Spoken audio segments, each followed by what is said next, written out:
Hello and good morning, everyone. It looks nice and tranquil out there at Toledo Bend. Oh, was that a fish swirling there? I got to get out there. And by the way, Miss Linda, the crab boil, unfortunately, was Saturday night, so they are gone. But they were so good. We had a good time out there, and it looks like if you are out on Toledo Bend this morning, you'll have a good time. Not much wind, 80 degrees, dew point 74, so it's hot, but that's about it.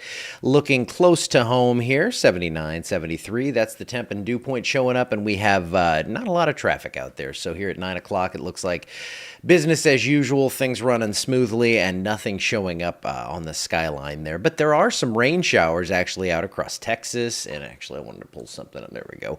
We have rain showers out across Texas, up toward Texarkana, maybe a sprinkle or two back down through Dallas and Waco. So I think this stays away from us today, but it is going to get this way by tomorrow. But for today, we're going to go partly to mostly cloudy in the afternoon. I think highs around 91 degrees, so it is going to be hot, but we are into fall now. Yesterday was the first official day of fall, and we should start to see things cooling off here over the next few weeks. And I think in the 7-day here, we're going to show you some of that.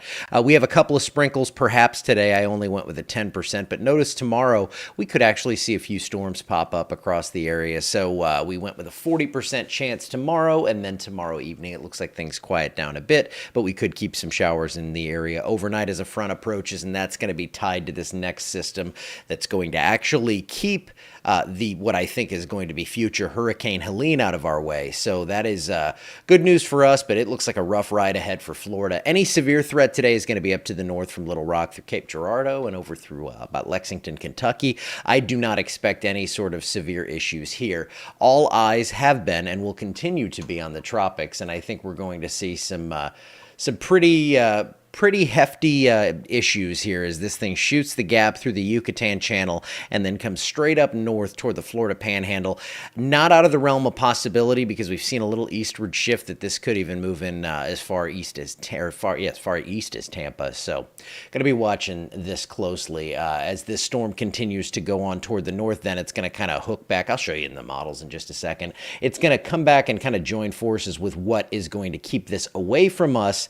So let's get into all that. So right now, satellite picture first off does show that we have that circulation trying to form. It looks like we have our developing system down here. Looked really healthy last night. That kind of petered out, but still near that low pressure center. You can see new storms forming, and this is going to happen throughout the day. They're going to send an aircraft in, probably. No matter what, I'm thinking we're going to see a potential tropical cyclone designation, which I know is kind of confusing and weird for some, but this is going to probably, I'm thinking, be issued perhaps as soon as I'm looking to see if it's there now, and I'm just talking, and 10 o'clock update. So I'm thinking that could possibly happen by the 10 o'clock update, and you can see this blob of thunderstorm certainly starting to get its act together. Then where is it going to go? Well, here's what models are showing with Invest AL97 here, and put it into motion, kind of takes a little bend to the west, and then it's going to hook up. Look at the consistency in these. Now, we've seen this before. We saw this with Francine. We saw incredibly consistent models that were showing this impacting our area.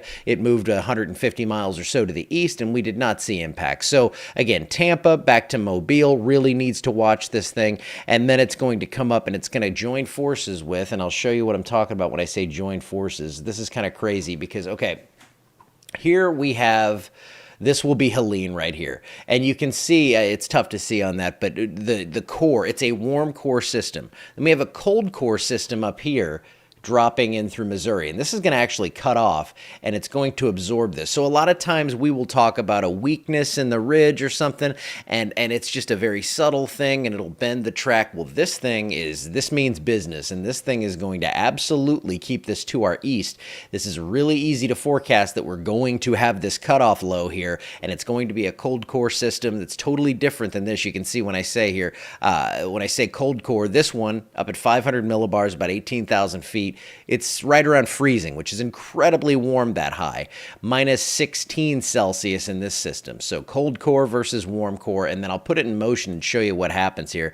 These kind of dumbbell around each other, almost like a Fujiwara effect. You've heard that term before, but watch this. So that slings this up into the, somewhere between Tampa and Panama City. Let's just say that for right now. And then what happens is this is going to pull this system up with temperatures above zero at 18,000 feet, which is just incredible. So the warm core system goes up into the mountains of the Carolinas. It's going to go up through eastern Georgia, and then that thing kind of goes away as the deep trough in the jet stream takes a hold of this. So this is what I'm basically saying is no matter what, this thing's staying east of here, because with this strong of a system coming in, there's really no doubt that we're going to have no issues here. That's just the way that we're, as we look at, whoops, brought the National Hurricane Center up. So let's take this off, go back to here. So there's your models that show this coming up like this, and then you've got that bend to the west as it kind of merges in with that other system. So lots going into this track here.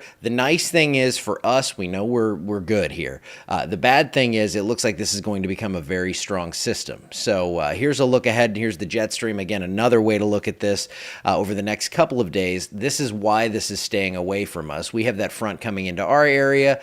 That's going to produce some showers, scattered showers and storms. And then right here, that's where this system's going to come up.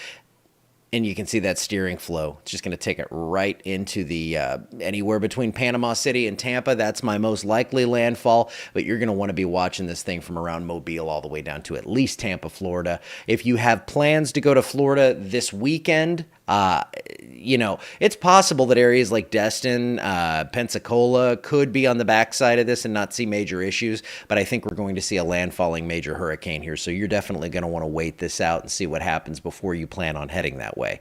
Now, rainfall totals locally over the next few days, not much. We're looking at a quarter inch, maybe an inch in some spots, more rain to the north and to the east.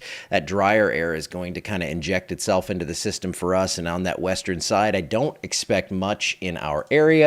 Here's your 7-day forecast here. Low 90s for today and tomorrow. Some scattered storms are likely Tuesday and Wednesday. After that, it looks pretty nice here. Low 80s during the day, low 60s at night, and then mid 80s return for the weekend. Overnight lows a respectable 63 here. So yes, nothing with us, nothing for us on this Gulf system, the way it looks now. I mean, I hate giving absolutes, but yeah, with that strong of a upper level feature, that's going to keep it to our east, and I don't expect problems locally.